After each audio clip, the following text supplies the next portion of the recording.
Why not to be a data scientist? The first one is intense workload. So when you're working as a software developer, you have a clear objective that you need to build certain things. And if you are someone who knows how to build those things, there's a clear pathway to build those things and incorporate those features into your application.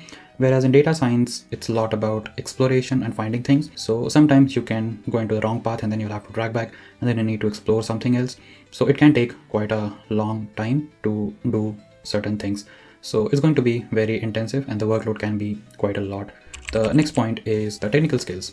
So if you don't like math and stats and programming, then maybe data science is not for you, because I have seen quite a lot of people when they feel like they're not really good at programming, so they should get away from software development and take a different route, which is data science. But that's not how it works, because even as a data scientist, you'll have to write quite a lot of code, and it can be pretty exhausting if you don't like writing code. The next point is continuous learning.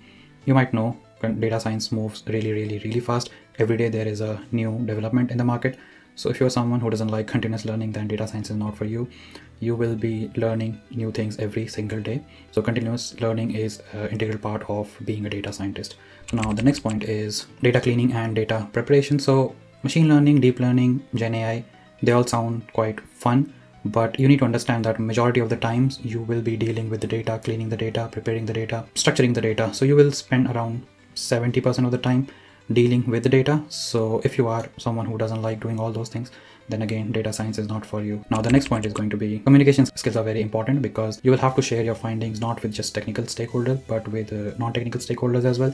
So you need to have the ability to dumb down things and speak very clearly to show your findings, because if your business is not able to use that information in actionable way, then that information is nothing. Now, the next point is business acumen. You need to understand the business, because once you understand the business, you will be able to ask some of the very obvious questions yourself, what kind of questions you need to answer using your data. So if you are able to build some domain knowledge, you will be able to answer those questions quite easily. And it's not just about understanding the business, you also need to have the ability to ask those difficult questions to your stakeholders. Now, the last point is competitive job market.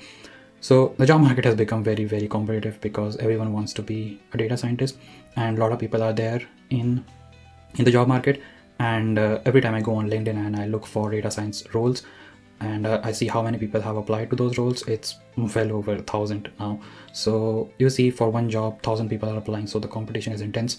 So if you're someone who doesn't want that kind of competition, then maybe data science is not for you.